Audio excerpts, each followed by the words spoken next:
Shalom, shalom, povo lindo do Senhor. Vamos para mais uma reflexão aqui no Evangelho de Marcos. Hoje nós estaremos refletindo em Marcos, capítulo de número 9, versículos de número 30, 31 e 32. Três versículos, um texto curtinho, mas que vai falar poderosamente ao nosso coração. Mas antes de ministrarmos a palavra propriamente dita, gostaria de pedir a você que compartilhe essa mensagem para abençoar o máximo de pessoas que você puder. Todas as vezes que você compartilha uma mensagem como essa, você dá a outras pessoas a oportunidade e o privilégio de serem abençoadas pela palavra de Deus, serem ministradas pela palavra de Deus, de serem alimentadas em sua fé por meio da palavra de Deus. Então, compartilhe o máximo que você puder. Vamos ao texto bíblico. Marcos, capítulo de número 9, versículo 30 a 32, diz assim as Sagradas Escrituras. E tendo partido dali, passavam pela Galileia, e não queria que ninguém o soubesse, porque ensinava aos seus discípulos e lhes dizia: O filho do homem será entregue nas mãos dos homens, e o matarão, mas 3 dias depois da sua morte ressuscitará. Eles, contudo, não compreendiam isto e temiam interrogá-lo. Texto precioso da palavra de Deus, texto curto, mas muito precioso, em que o Espírito do Senhor, através desse texto, fale poderosamente ao nosso coração. O texto começa nos informando que Jesus estava passando pela Galileia, mas ele passou pela Galileia secretamente, ele não queria que ninguém soubesse da sua passagem pela Galileia, porque naquele momento específico, Jesus não queria desprender tempo ali na Galileia, porque Jesus tinha um alvo naquele momento, que era preparar os seus discípulos, preparar os seus apóstolos para a maior crise que eles estavam para enfrentar, né? O abalo da fé deles, porque Jesus iria morrer e eles ainda não estavam entendendo, eles não estavam compreendendo esse propósito da vinda de Jesus, né? Eles não haviam compreendido que a missão de Jesus era exatamente essa, que Jesus veio com esse propósito de dar a sua vida como uma oferta, como um resgate para a salvação de todo o mundo. Então Jesus queria prepará-los para isso. Então Jesus não queria desprender tempo naquele momento, passando pela Galileia, ou ficando na Galileia, melhor dizendo, porque ele queria preparar os seus discípulos para esse momento difícil que eles iriam enfrentar, em que a fé deles poderia ser abalada quando Jesus fosse enfrentar a morte. Então ele começa a ensinar os seus discípulos, no versículo 31, ele começa a falar com os seus discípulos mais uma vez. Jesus faz isso em vários momentos, e aqui ele fala mais uma vez com os seus discípulos sobre a sua morte. Ele diz: O filho do homem será entregue nas mãos dos homens, e o matarão, mas 3 dias depois da sua morte ressuscitará. Então Jesus aqui fala de sua morte, ele fala do seu sacrifício, do seu sofrimento, ele fala da cruz, né? E ele fala também sobre a sua ressurreição. E Jesus deixa bem claro que isso era necessário. Em outras passagens, Jesus deixou bem claro que isso era necessário. Ele era e é o Cordeiro de Deus que tira o pecado do mundo. Ele seria imolado como cordeiro, como sacrifício para a nossa redenção, para a nossa libertação, para o nosso perdão, para que nós pudéssemos ser reconciliados com o Pai. Sem a morte de Jesus Cristo, não haveria a reconciliação com o Pai. Não seria possível que nós nos reconciliássemos com o Pai por toda a eternidade. Então foi necessário que o Cordeiro de Deus fosse sacrificado, que o Cordeiro de Deus fosse imolado. Os discípulos não compreendiam isso, porque a mente deles ainda estava cheio das doutrinas judaicas. Eles criam num Messias poderoso, num Messias que seria um revolucionário, um Messias que estaria libertando Israel do poder do Império Romano. E Jesus fala do seu sofrimento. Ele fala que ele iria morrer, ele fala que era necessário sua morte para a redenção e que a libertação que Jesus promoveria seria muito mais espiritual do que simplesmente a libertação do poder do Império Romano, seria a libertação das garras do pecado, das garras do inimigo, e seria uma libertação para toda a eternidade. E Jesus deixou isso bem claro, mas os discípulos ainda não compreendiam, eles ainda não entendiam. E aí Jesus mais uma vez fala que o Filho do Homem seria entregue nas mãos dos homens e ele seria morto, mas depois de 3 dias ele seria ressuscitado. Isso é maravilhoso porque prova o amor de Jesus por cada um de nós. Jesus nos ama, Jesus ama você. Jesus deu a sua vida preciosa por você. Você é amado de Jesus. Pense nisso.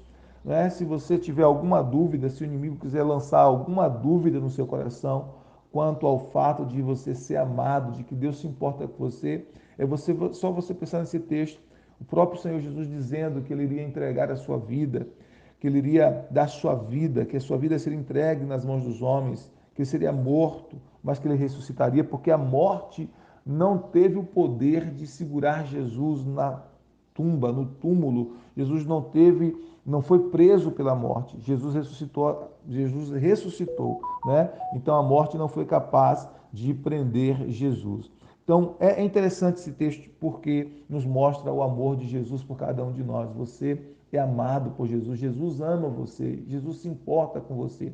A Bíblia diz: aquele que não poupou seu único filho, antes o entregou por todos nós, como não nos dará juntamente com ele todas as coisas e de graça, né? Gratuitamente. Então, se o próprio Pai mostra o seu amor, evidencia o seu amor por nós na entrega do seu filho, se o próprio Filho mostra o seu amor por nós entregando a sua vida, como ele mesmo diz em sua palavra, ninguém tem maior amor do que este, o de dar a vida pelos seus amigos, né?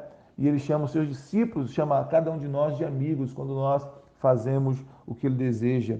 Então, é importante que nós entendamos isso. Nós somos amados do Pai, nós somos amados, né, do Senhor Jesus. Ele nos ama de forma preciosa, de forma extraordinária, gloriosa. Nós somos amados por Deus. E Jesus nos mostra isso aqui, dizendo do seu compromisso de entregar a sua vida por nós.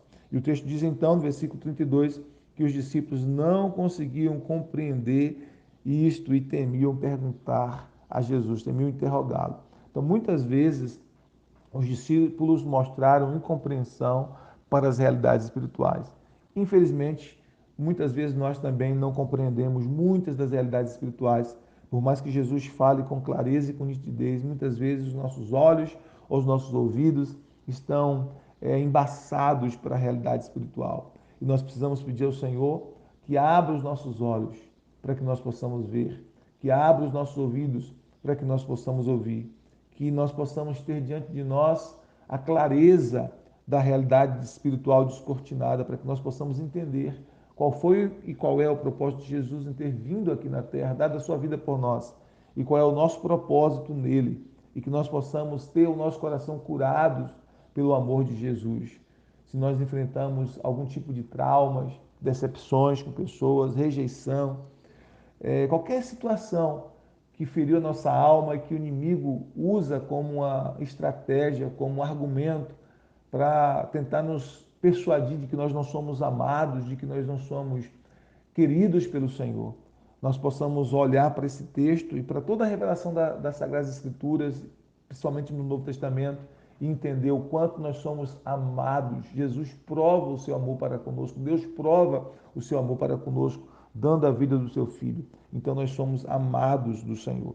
E que este amor do Senhor possa curar o nosso coração e que nós possamos nos erguer, nos levantar com este amor e que nós possamos também ser bênção na vida de outras pessoas.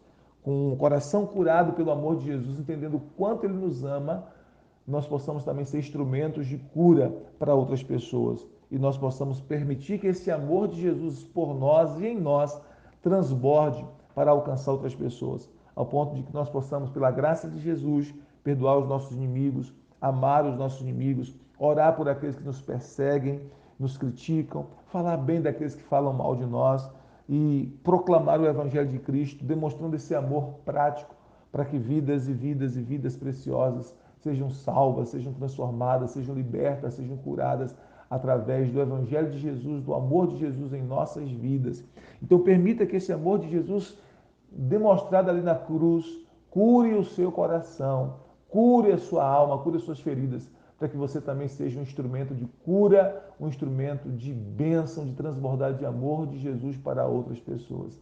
Deus te abençoe poderosamente. Abençoe sua casa, abençoe sua família, abençoe o seu lar. Não se esqueça, Jesus morreu por você, mas ele não está morto. Ele ressuscitou também por você. Ele vive, ele venceu a morte. Ele está vivo e por estar vivo, ele tem autoridade para responder às suas orações.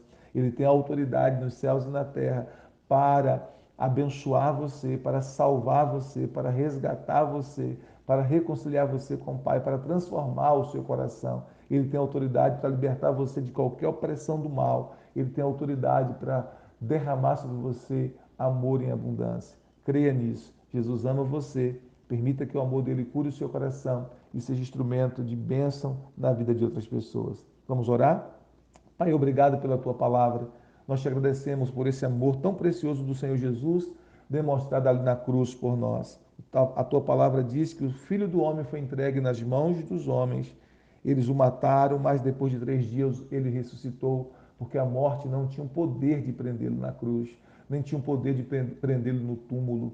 O túmulo está vazio porque o nosso Senhor Jesus ressuscitou e nós te agradecemos por isso, porque o nosso Senhor Jesus está vivo. Ele ouve as nossas orações, ouve o nosso clamor, ele opera em nossas vidas. Obrigado, Pai, porque nós temos essa convicção, essa certeza que a tua bondade, a tua graça, a tua misericórdia venha sobre a vida de cada um dos que agora oram comigo. Em nome de Jesus, ministra cura, ministra milagres, ministra libertação, ministra salvação. No poderoso e bendito nome de Jesus, oramos para a tua glória. Amém. Quero dar a você, nesse instante, a oportunidade de fazer de Jesus o Senhor da sua vida.